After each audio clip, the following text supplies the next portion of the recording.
Good day. It's been a long time, and it's about time that I got back at it. It's been 4 years now. I started to build a truck. I call it Patches.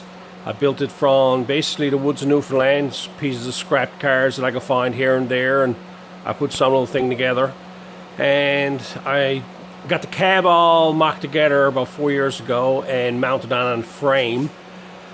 And then it went in storage through problems of having to build a garage and whatnot. Life got in the way. Anyway, I turned around now and only now finally get the chance to be able to get back at it. So I'm going to walk around it there now and show you what I was actually at and what I got built and what I'm going to go at today. Alright. This is it. It's the makings of a bunch of vehicles. This lower belt line, any Ford guys would recognize it. It came off about a 1946 5-ton truck that I got in the woods. I love that belt line. I got the two doors with it as well, but the two doors had no bottoms and no top on them, no windows or nothing. And so I had to make up something for that. But as you work up along here, this section, these corners, in the middle of the roof and the skin in the middle, all that is off a 48 through 54 Chev truck pickup. I made it all fit. I had to make the drip rail to match the front, which I'll get to run down. I removed the Ford one from the side here, that belt line that came up on the Ford. I just ended it right here. Okay. And you come around to the front, this drip rail. This is all Dodge. This front section of it is made from a Dodge car, probably 1936, I figured. Dodge or Plymouth, I can't remember now, it's been a while. It was a 4-door sedan, but I had to, I used that. That was the piece that I got that started all, because I always looked for a cowl section to go with, so that was the route I was going with. I had to widen it here to make it work for the doors. It's about an 1 inch section there that was added to it to widen it up. I have a lot of photographs on my Facebook page. Anyway, of all this underneath my album Patches. What I got it mounted on is a floor pan of a Ford Ranger pickup.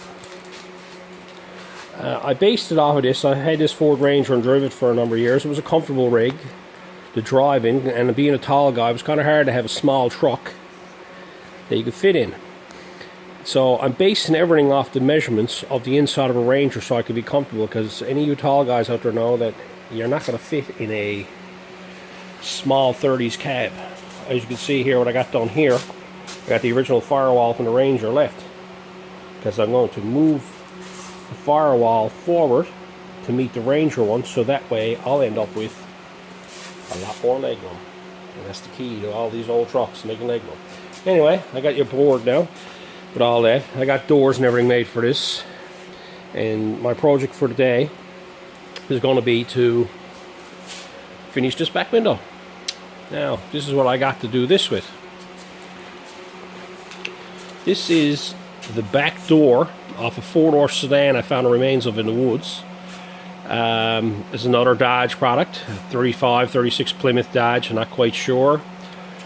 I had took the 4 doors off it. One of the doors was really bad on the top, but the 2 front doors I used on the cab, on the tops of the Ford doors.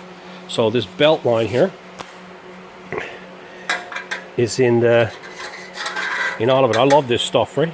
To me, everything is shapes and sizes. So what I'm going to do now is I'm going to trim this up and get it all ready and clean it up to see what I got and work on fitting that in there.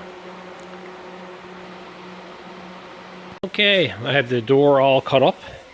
As you can see, everything I want removed. It's just the outer section with the belt line and a couple of inches all the way around. And also saved the garnish molding, which was amazingly enough that was still in the door. I think I had the front ones as well, but that's a good piece to have to save. I was a bit concerned when I cut it up because the one thing I noticed was I was thinking this corner and this corner were a different shape, figuring there was something up. But I made this little template up. I got it toward her now. But when you fold it in half and bring it over to the corner, it shows that the corners are the same. All four corners are the same on this door, but the problem being is that the distance from here to here and here to here is different. I guess is where it's being on the back door of the car. If you stand it up, you can almost see like a little taper on it, right? So all I'm going to do is I'm chopping it down, so I'm going to take a bit out of here more than I take out of this side, right? So that's what I'm going to do next. I'm going to go and cut that up, and we'll go from there. Okay, so now after a lot of cutting and fitting and alignment and stuff like that, and there's my little back window frame that I got made up. I had to do some manipulating over here because the this section of the door here was wider than up here, so I had to bend this in. I cut it there and I split it there, and you can see the way it opened up. I just bent that in there across there and did the same thing over here. I took roughly about, I'd say, a ½ an inch out of one side to bring it down to make it all even. And then I had an issue with the door wasn't straight, it was curved on the bottom, so I had to take that out of it and narrow up the bottom side of it. So all I did is all the way around, I just made a nice little lip, cut it off to where I wanted it. So all I'm left with is this nice little outer edge with a flat edge on the outside, and I got that so that when it lays down flat, it's nice. Now the issue you're going to have is like, what are you going to mount the window to? Well then, here we go. Pretty simple setup. This is what I made. Made this box. The molding will fit inside here and screw on to this piece here. Not worried about the corners because it will screw on the right outside edge here, and it'll screw on down here and across the bottom. It'll screw on. The nicest thing about making it perfectly square is now when I puts it in the truck, when I have a glass cut, I just have to cut a glass this size here. Just a square glass, and have it glued into this section here, and then when you turn it over, the outside shape will be to it. So when you flip this over now, you can see, well, I went and turned around and I marked it all the way around and grinded it off. So I'm going to take the back window frame now and just lay that on over it, like so, and then I'll weld that in along there, right? And what I'll do is all this here will be removed, so all you're left with then is a nice clean edge going in around here and a base for the window to sit on. So that's what I'm going to go at now. I'm going to tack weld it all in place. I'm going to get everything fitted together, tacked up before I do any finishing welding on it, because I've learned from many mistakes that trying to finish everything once, it's best to make it all first, get it all fitting, and be happy with what you have, and then go back and weld everything solid. Okay, on to the next step. Okay, now I got that all welded up. Just all I got done is tack about every inch all the way around. So all I got done now. What I'm going to end up doing now is I'm going to end up just cutting all this out of my way, but I just figured I'd come back and show you this first. The biggest problem you got with trying to make something like this work is this piece here is always flimsy. It moves around.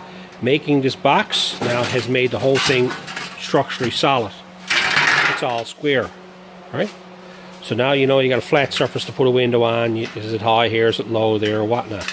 Got that all figured out. Now with it upside down, here's how easy it is going to cut it out. You remember as a kid, connect the dots. Well, there you go. Grind on the dots. Then just remove all that there out of there, and you'll be left with your regular opening. And you'll see here then, this section here will be where your window will lay. Right? And then your moldings could screw onto this piece here, and you could probably put your upholstery in over this. You could probably put a corner piece here if you want to dress it up so your upholstery comes in over, but that could be a piece that you could screw on here over the glass. That way the glass is perfectly square. There's no, you know, just give the measurements to a glass company and say, come on, this measurement by this measurement, boom, and you can put it in yourself. It's a simple setup. Okay, I'm going to cut that out there now. Okay, so I went ahead and then I just quickly trimmed up the molding so I can show you that. You can see the way it just lays down in there, and all I'll probably end up having to do, because it'll have to be raised up for glass, And all you do is put a couple screws in through here and screw into this here right here, and then over here you can put a screw in through here to screw onto that, and same with the top as well. So all that's straight away. Now I'll show you how I got it all cut out. And here you go. See? It's all cut out. There's my window opening. Looks all good like that. So now you can go over here now and do a quick little test fit. Just lay it in the back of the truck.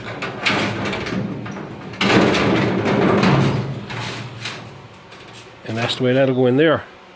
So what I'm going to do now is I'm happy with what I got. Everything is good. I'm going to go back and I'm going to weld all it up and dress up all my welds. So this window itself is finished.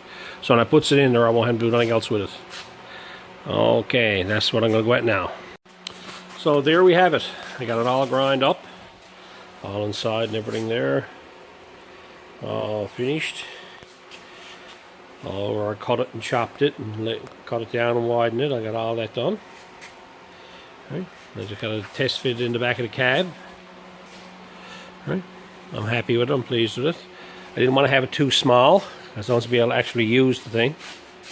And you can see the way the window's going to mount in and all that type of stuff. You can see the way it's all ground up in here. Yeah. I'm pleased with it. It's a good day's work there. There was a lot of work involved in it. It's another piece of the puzzle. And what I'm going to do now is I'm going to call it a day. And my next job that I'm going to do is I'm going to fill in these two side pieces and install the actual window. So, there you have it. Another project. I had a lot of fun today at that. And I hope you enjoyed it too. So, until next time.